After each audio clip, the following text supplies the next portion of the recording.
Assalamualaikum warahmatullahi wabarakatuh. Bagaimana kabarnya anak-anak? Semoga tetap selalu sehat ya.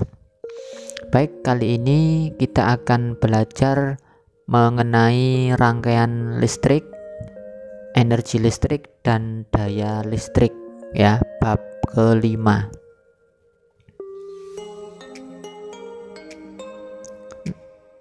Tujuannya apa? Tujuannya yang pertama, supaya nanti kalian ini dapat menjelaskan perbedaan rangkaian listrik terbuka dan rangkaian listrik tertutup, kemudian dapat menghitung besar kuat arus listrik, dan menerapkan konsep hukum Ohm pada soal.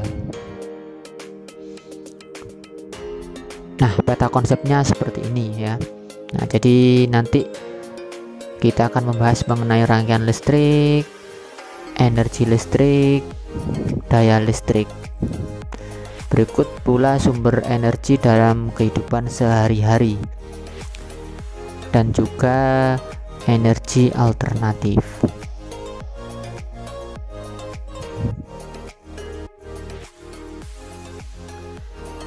Listrik sudah menjadi hal yang vital bagi kehidupan manusia. Banyak peralatan yang membutuhkan energi listrik untuk menggunakannya, seperti lampu, komputer, televisi, handphone, AC. Beberapa sumber listrik yang kita kenal diantaranya ada baterai, aki, dan dinamo. Akan tetapi, banyaknya penggunaan listrik menimbulkan kekhawatiran akan habisnya persediaan listrik.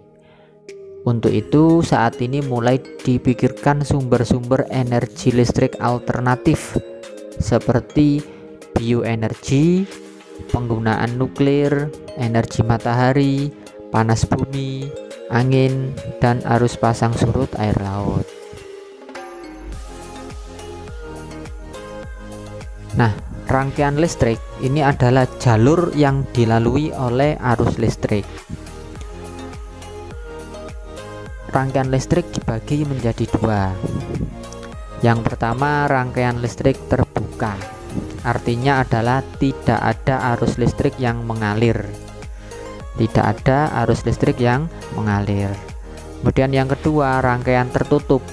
Nah, rangkaian tertutup ini ada arus listrik yang mengalir. Jadi misalkan ada sebuah lampu ya, pada rangkaian listrik, lampunya bisa nyala, berarti ada arus listrik yang mengalir. Nah, berarti lampu tersebut berada pada rangkaian tertutup ya. Nah, ini gambar perbedaan dari rangkaian listrik terbuka dan tertutup. Nah, itu ada lampu, ada baterai, kemudian itu ada saklar namanya, pemutus penyambung arus listrik. Nah, ketika saklarnya terbuka, nah maka ini rangkaiannya ini rangkaian terbuka, jadi arusnya tidak mengalir. Tetapi ketika saklarnya tertutup, nah ini lampunya menyala, berarti ini dia berada pada rangkaian tertutup, arusnya mengalir.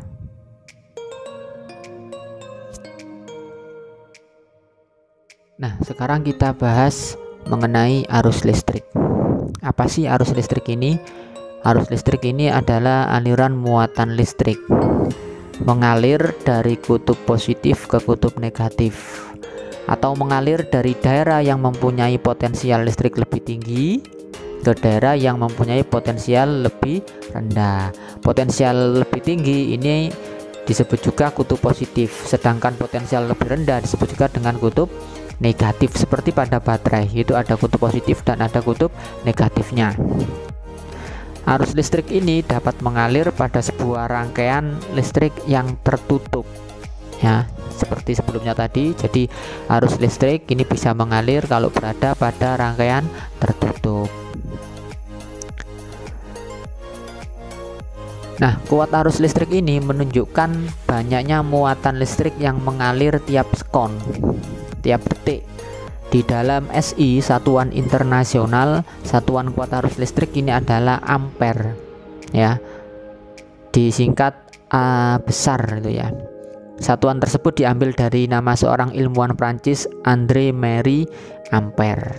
Nah, secara matematis ini dituliskan I sama dengan Q per T, ya, di mana I kuat arus, satuannya ampere, disingkat A, Q muatan listrik, satuannya coulomb, disingkat C, dan T ini adalah waktu, satuannya sekon atau detik.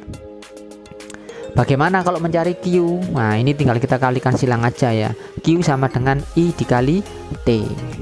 Nah, kuat arus listrik ini disebut juga laju muatan listrik. Nah, untuk mengukur besarnya arus listrik, ini menggunakan alat ukur yang disebut dengan ampere meter. Contoh soal. Dalam waktu 3 menit, muatan listrik melalui suatu kawat penghantar sebesar 90 coulomb. Berapakah besar arus listriknya? Nah, dari sini penyelesaiannya jangan lupa kita tuliskan dulu diketahui ya, supaya tahu nanti kita memakai persamaan yang mana. Nah, dari soal diketahui waktu itu adalah T tadi ya, T 3 menit. Nah, satuannya kan detik atau sekon. Nah, maka kita konversi ke sekon. 1 menit 60, sehingga 3 dikali 60 sama dengan 180 sekon. Kemudian muatan itu Q. Q-nya ini adalah 90 coulomb. Ditanya besar arus listriknya. Ditanya I. Nah, persamaannya tadi I sama dengan Q per T. Ya, kita masukkan angkanya. Q-nya 90, T-nya 180. 90 dibagi 180 sama dengan setengah atau 0,5 ampere. Baik, selanjutnya kita akan bahas mengenai hukum Ohm ya. Rangkaian listrik sederhana tadi itu terdiri dari sebuah baterai, saklar, voltmeter, dan lampu ya. Pada materi sebelumnya sudah belajar mengenai beda potensial.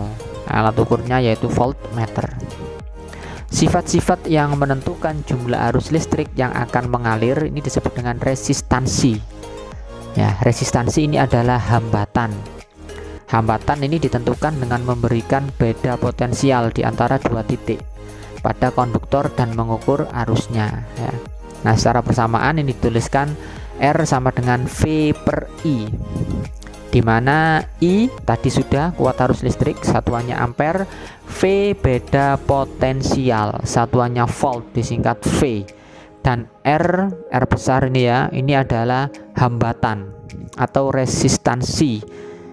Nah, itu satuannya adalah ohm ya, dibaca ohm sesuai dengan yang mengemukakannya hukum Ohm, George Simon Ohm ya, diambil dari namanya ya, sehingga satuan dari hambatan ini adalah ohm ya.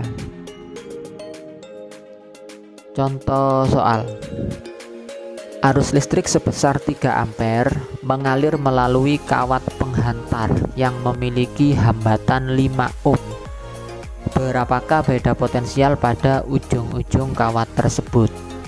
Nah, dari sini diketahui arus listrik tadi simbolnya I sama dengan 3 ampere. Kemudian hambatan tadi simbolnya R ya.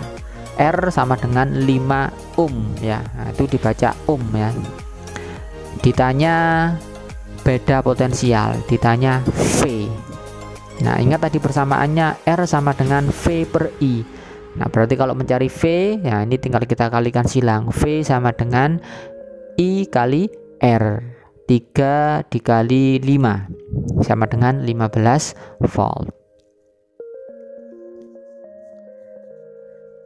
Baik, berikutnya mengenai hambatan pada kawat penghantar ya.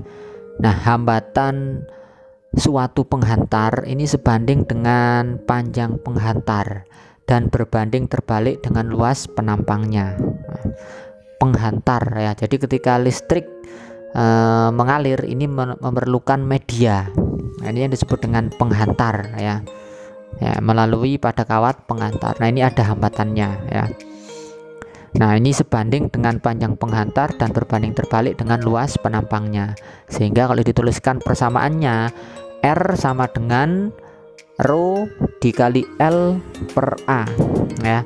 Itu seperti huruf P agak miring condong ke kanan itu dibaca rho ya. Dimana R ini adalah hambatan atau resistansi, satuannya ohm. Kemudian rho ini hambatan jenis, satuannya ohm meter. L ini adalah panjang kawat penghantar, satuannya meter. A luas penampang, satuannya meter persegi. Contoh soal. Hambatan 5 meter kawat tembaga yang luas penampangnya 8,5 kali 10 pangkat negatif 8 meter persegi dengan hambatan jenis 17 kali 10 pangkat negatif 9 ohm meter adalah. Nah, dari soal ini diketahui 5 meter ya. Berarti apa ini? Panjang ya. Jadi panjang kawatnya L 5 meter. Kemudian luas penampang. Luas penampang ini adalah simbolnya tadi A. A sama dengan 8,5 dikali 10 pangkat min 8 meter persegi. Hambatan jenis. Nah, hambatan jenisnya tadi simbolnya rho. Rho sama dengan 17 kali 10 pangkat negatif 9 ohm meter. Ditanya hambatan R besar. Nah, dijawab tadi persamaannya R sama dengan rho kali L dibagi A. Nah, kita masukkan angka-angkanya. R sama dengan rho-nya 17 kali 10 pangkat min 9 dikali dikali L ya. L nya 5 dibagi A nya 8,5 kali 10 pangkat min 8. Nah, ini hasilnya ya.